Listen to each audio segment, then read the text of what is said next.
Hello students, this is Shivangi and welcome to Edustop. तो आज हमें पढ़ना है कंडीशनल ऑपरेटर्स के बारे में। हमने ऑपरेटर्स के बहुत सारे टाइप्स पहले ही देख चुके हैं कि कौन कौन से ऑपरेटर्स प्रेजेंट है हमारे सी लैंग्वेज में। तो एक और हमारा ऑपरेटर प्रेजेंट है कंडीशनल ऑपरेटर, और एक और विच इज़ कॉमा ऑपरेटर। तो पहले हम कंडीशनल ऑपरेटर के बारे में बात कर लेते हैं कि कंडीशनल ऑपरेटर क्या है। तो स्टूडेंट्स, कंडीशनल ऑपरेटर हमारा सी लैंग्वेज हमें एक प्रोवाइड कराता है जो कि इफ़ एल्स स्ट्रक्चर की तरह काम करता है। वो इफ़ एल्स स्ट्रक्चर हम आगे आपको बताएंगे कि क्या होता है, लेकिन आप इफ़ एल्स के जगह पे ये इफ़ कंडीशनल ऑपरेटर का यूज़ कर सकते हैं। और जो कंडीशनल ऑपरेटर है सी में एक ही ऐसा ऑपरेटर है जो कि टर्नरी ऑपरेटर है। टर्नरी ऑपरेटर का मतलब क्या है कि इट टेक्स 3 ऑपरेंड्स। ठीक है, 3 ऑपरेंड्स लेता है ये कोई भी काम परफॉर्म करने के लिए। तो ये कंडीशनल ऑपरेटर है क्या एक्चुअल में, ये इसको हम डिनोट करते हैं इससे question mark and the colon. Question mark and the colon, this is called as the conditional operator.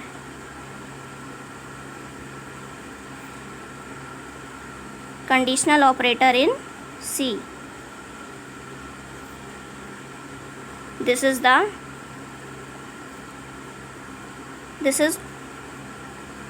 only a ternary operator present in C.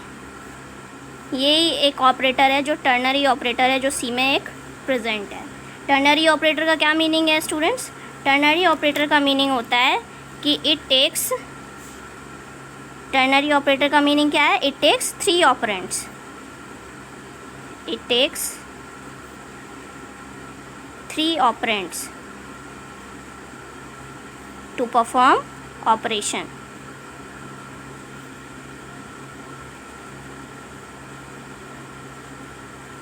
Okay, operands क्या होते हैं? जिन पे ऑपरेशन परफॉर्म किया जाता है, और ऑपरेटर्स क्या होते हैं? जिनकी मदद से आप कोई भी ऑपरेशन परफॉर्म कर रहे हो। इसका सिंटेक्स क्या है, हमें कैसे यूज़ करना है? Syntax of conditional operator.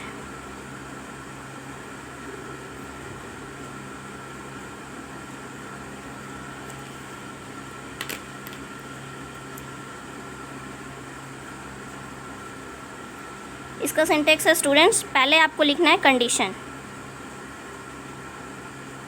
First you have to write the condition and then expression 1 colon expression 2। Condition क्या है कि कोई भी कंडीशन हमें चेक करनी है, जो भी कंडीशन हमें चेक करनी है तो हमें सबसे पहले वो लिखनी है, देन हम ये क्वेश्चन मार्क ऐड करेंगे और ये एक्सप्रेशन 1 एंड देन एक्सप्रेशन 2। इसका मीनिंग क्या है, कैसे ये एक्सप्रेस होता है? कोई भी कंडीशन हमें चेक करना है तो ये एक्चुअल में कैसे वर्क करता है। तो जैसे बस ये समझ लीजिए, अभी हम एग्जांपल से भी समझेंगे कि एक्सप्रेशन 1 अगर ये कंडीशन ट्रू होती है, अगर कंडीशन ट्रू होती है तो एक्सप्रेशन 1 इवैल्यूएट होगा।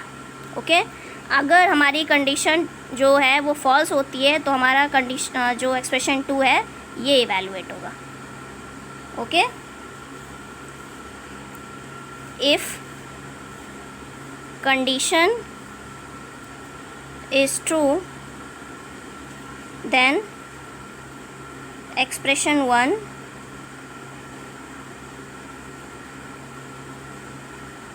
Is evaluated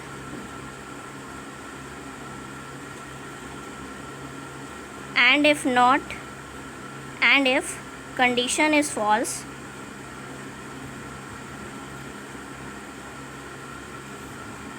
then what will be evaluated? Then expression 2 is evaluated. Then if condition is false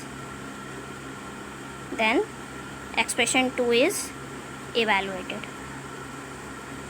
okay तो हम इसका कुछ एग्जांपल ले लेते हैं ताकि आप समझ पाओ कि एक्चुअल में कंडीशनल ऑपरेटर कैसे वर्क करता है. तो एग्जांपल क्या होगा हमारा, जैसे लेते हैं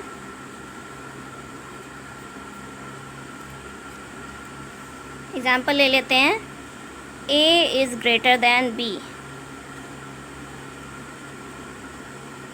एंड देन हमें एक्सप्रेशन 1 लिखना है. printf A is greater than B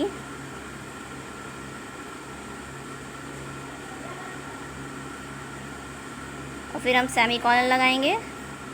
इसको मैं नीचे लिख रही हूँ, एक ही लाइन में रहेगा ये. And then printf B is greater than A. Okay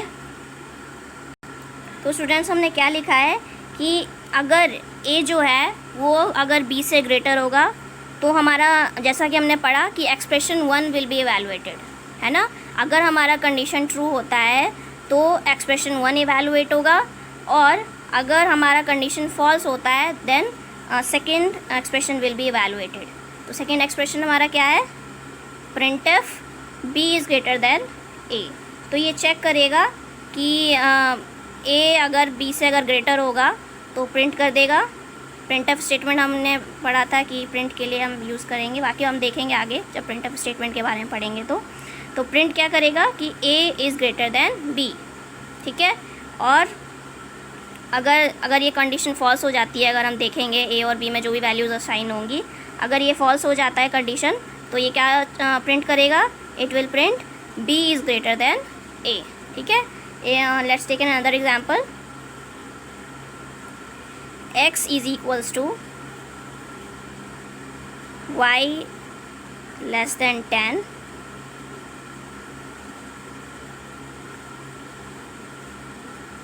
okay ये है हमारा नेक्स्ट एग्जांपल कि x is equals to, x में हमें क्या असाइन करना है ये बोल रहा है.